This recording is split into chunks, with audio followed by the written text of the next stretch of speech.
déjà benn photo boo xamante ne dama la koy wan nga wax ma photo bi qu'est-ce que ça te dit quoi. waaw su ma la wanee photo bi waaw waaw gis naa ko. gis nga photo bi ah. waaw gis naa ko. dafa naa am naa ci beneen sax quoi am naa ci beneen boo xamante ne ok. am naa ci beneen aussi si. mais lii lan la lay fàttali nii.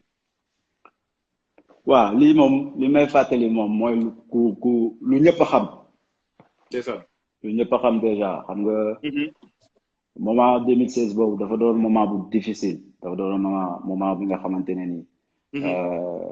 Difficile si man kase mais difficile na aussi sama famille parce que D'accord. sama papa mon père il était gravement malade et que Mhm. même on l'avait évacué à Paris. Est-ce que Voilà ci donc même sama moment bi papa quoi. voilà si même moment yooyu Mhm. donc booy xool tamit sama accident bi mi ngi xew dimanche. Ma mère s'est cassé la jambe le vendredi. waaw donc même donc moment bi accident bi di am même sa moment bi papa ñi ngi koy même évacuer Paris sa yaay mi ngi voilà. am fracture. Voilà donc man si dimanche bi laa def accident. Tu vois ce que je veux dire donc ab moment la boo xamante ne nii sama famille ñëpp kenn mënu ko fàtte parce que on l'a vécu difficilement et Est-ce que puis jusque maintenant je pense que on peut pas l'oublier parce que c'est au final j'ai perdu mon père en décembre donc vous voyez c'était des moments vraiment difficiles pour toute la famille.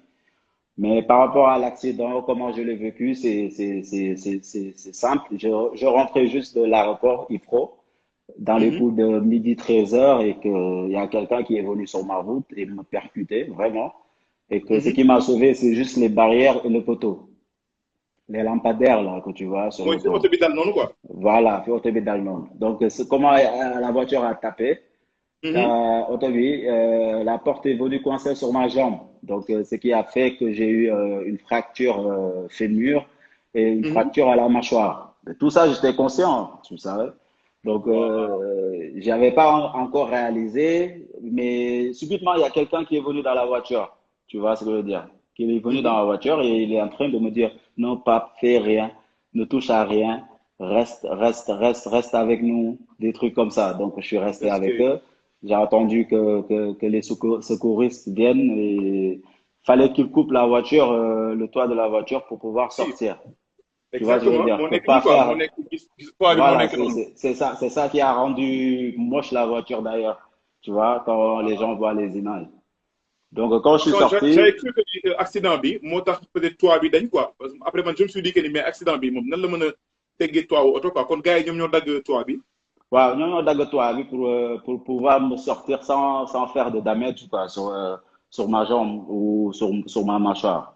Donc, non, le demee léegi quand je suis parti à l'hôpital et que voilà, j'ai fait les radios, tout ça, on me dit quoi? On me dit genre, tu as eu une fracture du fémur et de la mâchoire. Donc, Oh, jusque-là, j'étais tranquille, j'étais conscient, je l'ai pris et que j'ai attendu le lendemain pour qu'on m'opère. Je suis resté une semaine et que après, c'était à moi de travailler, de cravacher pour pouvoir mhm.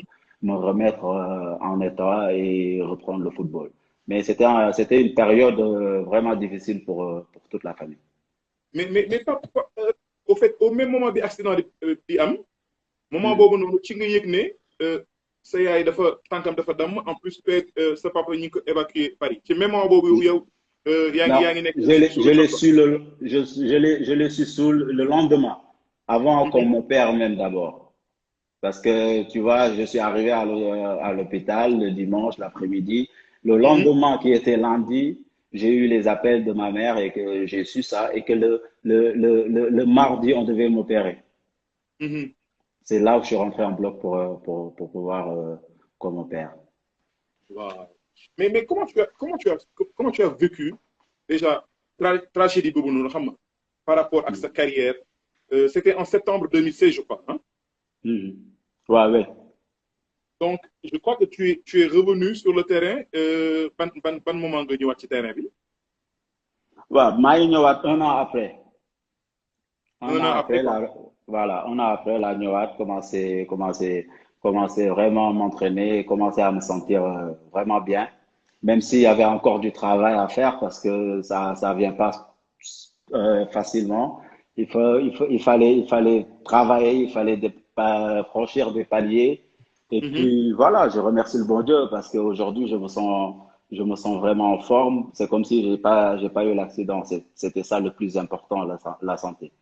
Mais loolu moo tax sànq ma ne vraiment jàmbaar nga quoi parce que loolu c'était pas évident Mhm. nga dund déjà 3 chocs, le choc de ta mère, Mhm. le choc de ton père ak yow sa choc bi nga xamante ni vraiment dont peut-être tu étais toujours conscient mais métti woon na quand même parce que xam nga déjà boo amee mâchoire bu damm ak xam nga fracture Mhm. loolu déjà c'est pas évident à ce que nga xam nga xeexaat Mhm. ba ñëwaat sur le terrain Mhm. gagné waat sa place loolu mais fan nga jëlee motivation boobu fait fan nga jëlee courage boobu noonu xam nga qui t'a permis de revenir et revenir en force quoi.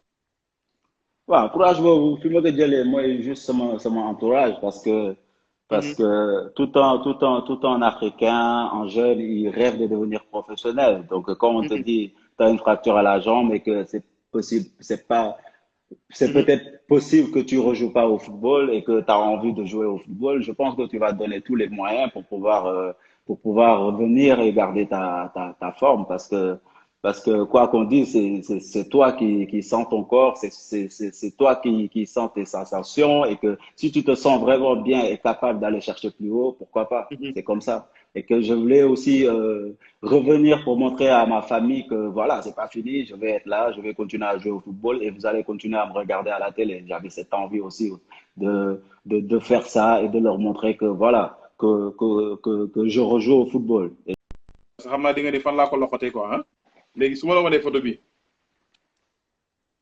waaw, incha allah notre moment ñu ngi koy waaw, nuyu ah kooku moom, waaw, waaw, mu ngi leen di fay bu baax a baax. Sama yaay la moom. Sama yaay moom, mais pas donc fii moom foog ñu jël fi temps tuuti quoi bëggoon naa ko ma sa relation yokk sa yaay lan la quoi.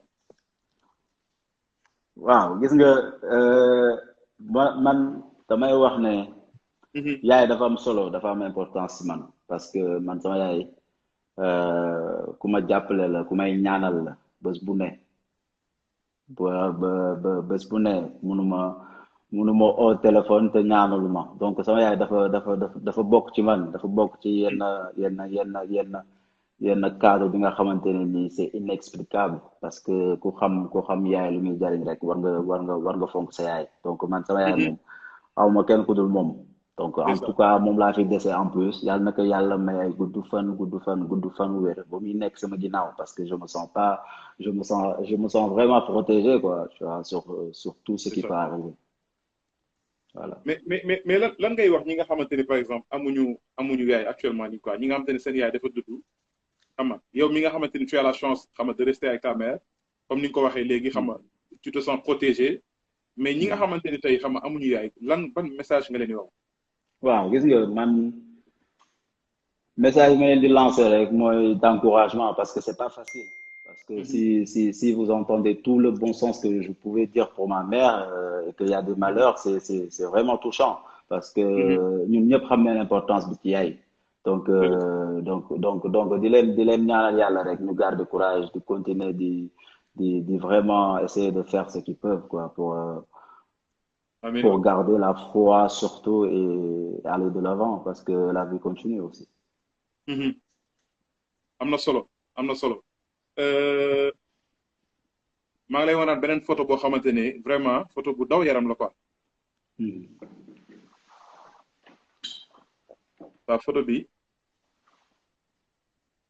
Waaw, ma kii mel ni mooy sam photo bi pap. dama ci gis my idol laa ci gis quoi Waaw, kii moom moo ma defar. moo la defar Waaw, moo ma defar. Aujourd'hui, naka il faut nga wax ñu nag quoi. voilà. Mais li ma leen ci mën a wax daal xam nga bu guddee bu gàtt moom daal moo di kii Mhm, moo ma defar. La personne que je suis, la personne qui parle aujourd'hui, c'est grâce à cette personne c'est ça parce qu'il m'a éduqué, il m'a vraiment mis dans les bons rails et me montrer le chemin pour aller de l'avant. Donc, c'est Mhm, quelqu'un que je peux pas oublier parce qu'à chaque fois que je parle, je pense à mon père. Tu vois ce que je veux dire? Donc, c'est c'est ça. quelqu'un qui m'a fait aujourd'hui, c'est quelqu'un qui a fait cet homme-là qui est en train de vous parler en live, quoi. C'est tout pour moi. Que Machallah. la terre lui soit légère et qu'on va continuer à prier pour lui. Allahumma amin incha allah yal na ko yàlla xare aljanna ci barke yonent bi incha Amin. Amin, amin, ci amin. barke Amin. weeru koor bi ñu nekk ndax vraiment Amin. papa dafa am solo ci doom quoi comme ni nga ko waxee Mhm. léegi Mhm. tey bu doomam demee ba toog ne xam nga kii moo ma defar c'est parce que tey Mhm. valeurs yi nekk ci yow yëpp man je Mhm. me dis que sax li la may nga surmonter étape yi nga Mhm. xamante ne c'était Mhm. vraiment dur Mhm. moom peut-être bokk na ci quoi donc ñu ngi koy Waaw. ñaanal bu baax a baax a baax a Voilà, baax voilà, voilà, voilà. yal na ko Donc, yàlla tout est xare là. aljanna ci barke yonent bi incha allah Amin, amin, amin, amin, amin. Pape ñu toll ci situation boo xamante ne actuellement Sénégal dama naan Mhm. benn photo boo xamante ne invité bu mu am rek dinaa la ko wan lan nga xalaat ci situation Sénégal photo bii laa la Photo bi moom suñu maam yu baax yi rek a fi ne. macha allah Waaw, man loolu laa jàpp parce que suñu maam ñi yu ngi fi baax am yi. Seydi Hadji Malick ñi ngi fi am Waaw. Serigne Touba ñi ngi fi am Mhm. Maam Limamou Laye ñi ngi fi am Baye Niass ñi ngi fi am Mhm. aussi Jésus Christ Mhm.